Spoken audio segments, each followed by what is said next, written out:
Okay, hi guys. So, it has been a minute since I've updated, and that is because I just don't have a lot of time. And that's not an excuse, it's just a reality between working and doing fertility treatment and taking care of the kids in the house.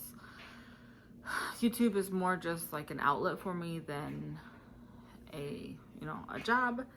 But I didn't want to leave you guys hanging, and I also want to document this more for myself. I know I don't really have too many people watching my videos at this point, and this isn't something new for me, but I have documentation of my other pregnancies and just something to look back on. I do watch them from time to time just to help me remember, and it's crazy how far I've came.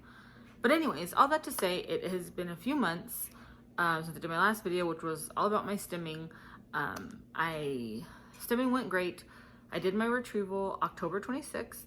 They got 13 follicles. Out of the 13, 11 were mature. Out of the 11, 10 fertilized and 9 made it to blastocyst. So I had about 5 that were really like good quality, and then the other 4 were not, I don't want to say bad, but they were like BC quality. So they were definitely on the lower end. Again, not to say those can't turn into a baby, or that they're, obviously they wouldn't keep them or freeze them if they weren't good quality. But I just obviously have higher hopes or better hopes for the higher grade embryos. I don't know if I've discussed it here, but we decided we are not going to do the PGS testing. I didn't do it with the other girls. It wasn't even very popular back then. And we just decided not to do it this time. Yeah, there's no real reason, I guess. I just feel like I already have to use some medical intervention to get pregnant, and I just kind of have to go, for me personally and for our family, like if it's meant to be, it's gonna be. And I just don't personally want to intervene any more, if that makes sense. I also get that there's some you can eliminate some risk by doing that, because obviously if they're not chromosomally normal, you obviously wouldn't use them. But yeah, we just decided not to go that route. So like I said, we have 9 embryos. We did do a frozen transfer. We've done one. We did it November 5th. We did our transfer. We did do 1 embryo. That was what was recommended by the doctor. And it seems kind of that's more the standard now, is to do the single frozen embryo transfer. So we went with our doctor's recommendations. We did that. And it was positive, but not really. It ended up being a chemical pregnancy. So my HCG was 8, which obviously is not, the doctor said that it could turn into something, but he wasn't super hopeful. It's a very low number. They would like to see it closer to 100 or over 100. And I kind of knew, because I was testing pretty much every day since, like, I want to say transfer day 5. I want to say maybe 4, the evening of the 4th day. And I kind of knew that it wasn't, I didn't think it was going to be a positive result, because I was taking tests and there really wasn't anything, which obviously at 4 days I wasn't expecting much. And then on like day 6 there was a line, but it was super faint, and then it just, the next day, so day 6 and day 7 it was super faint, and then by day 8 I couldn't really see the line anymore. So I was just like, this is so weird. Like, I was so confused. Honestly, it put a lot of unnecessary stress on me, so I may take a different approach next time. But yeah, so when he called and gave me the 8, I was not super surprised. I knew if it was something, it wasn't going to be a successful, viable pregnancy, because it just, with my girls, when they were positive, like, there was definitely, by like the day before, day 8, day 9, before I do blood work on day 10, like, there was definitely a line. Like, there was no denying it. Wasn't squinting, it wasn't faint. So I knew something was up. So there was good news and bad news with that. The good news was that the doctor was willing to let me jump right back into another transfer as long as my HCG came back at 0. So he wanted me to go back in a couple days, which I did, and it was like, because it was like 8.8 was my number, my exact number of HCG, my first beta. The second one a few days later was 8.3, and I was just like, what the heck? So then they wanted me to come. I had to do blood work every day, or not, excuse me, not every day, once a week. So the following week I did it, and it was at a 2.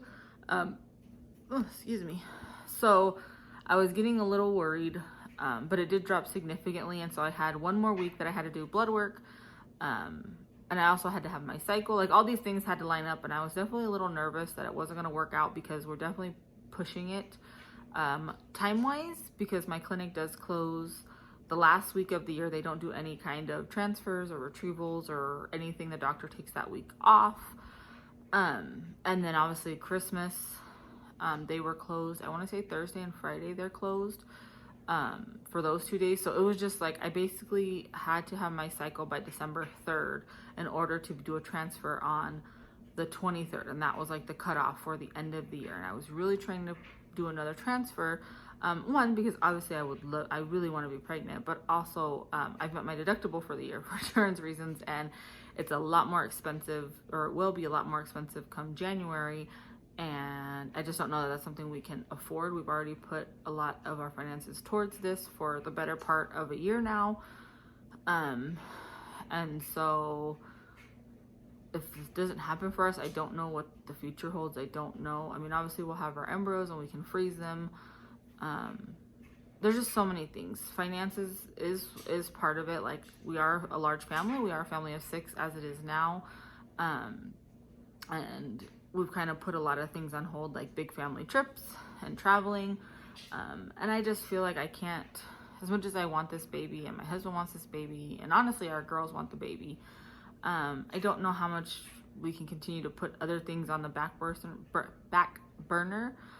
We also purchased a house this year, and while nothing is dire, obviously we renovated pretty much the whole house,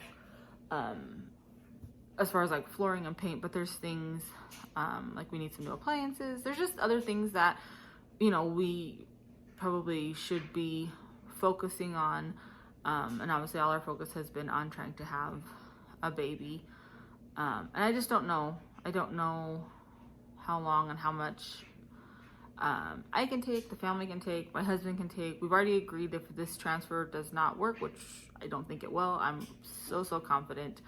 But if this next transfer doesn't work, we're definitely going to take a break for a little bit, and just kind of recoup emotionally, financially, all of that. Because it's been a roller coaster, and it's definitely been a lot for my husband, because this is all very new to him. I'm sure if you can't tell, like, he's not my first husband. I was married and then got divorced, and now I'm remarried. So this is all new to him. So yeah, so we're gonna definitely, take a break if this transfer doesn't work. But like I said, I'm just so confident. I feel so good. So everything worked out. My blood work came back at a 0. I just went on Monday the 6th, and my progesterone looked good. My lining was great. They wanted it at an 8. It was at an 11. Like I said, my HCG came back at a 0, which is what they want to see. I had to have my period. I don't remember what day I started my period, but I started it earlier than obviously the cutoff.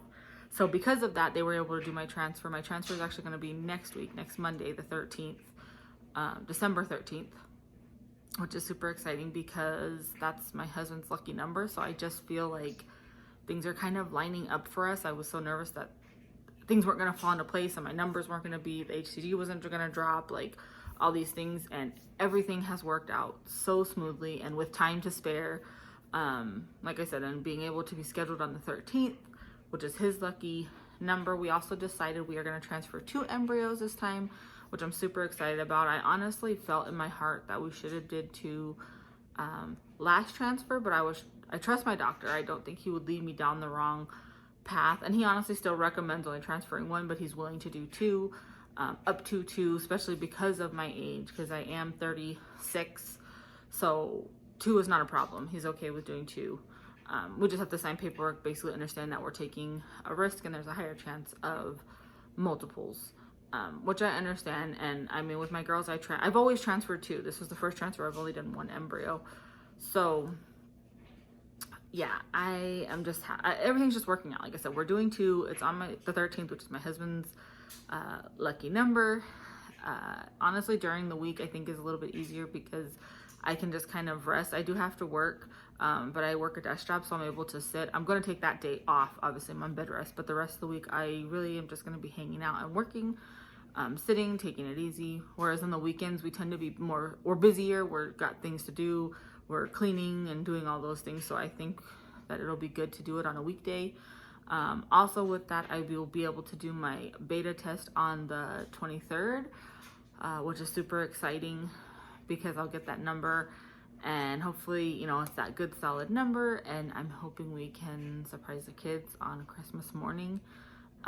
They kind of have an idea what's going on, you know, that we're talking about trying to have a baby. I try to explain it to them in as simplest terms as possible, but I think that would just be an amazing thing to be able to surprise the kids on either Christmas morning or Christmas Eve with all of our other family. We may just do it then, that way everybody kind of knows all at the same time. So it's just, everything is just kind of working out because obviously we did a transfer on the 23rd. We wouldn't find out until the new year. So I just feel like this is just meant to be. This is going to be it for us.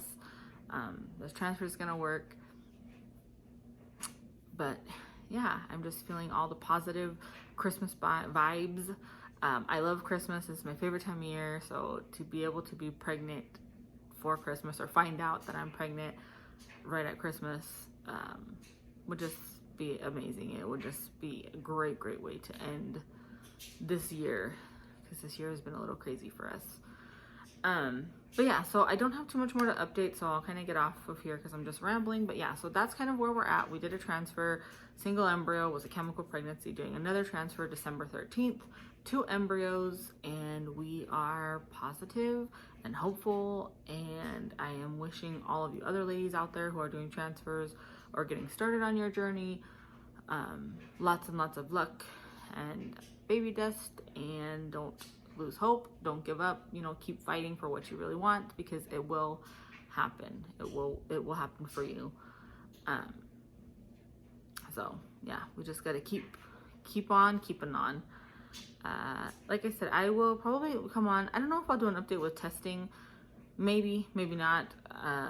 If not, I will definitely come on and do an update once I get to do my beta. Talk to you later. Bye.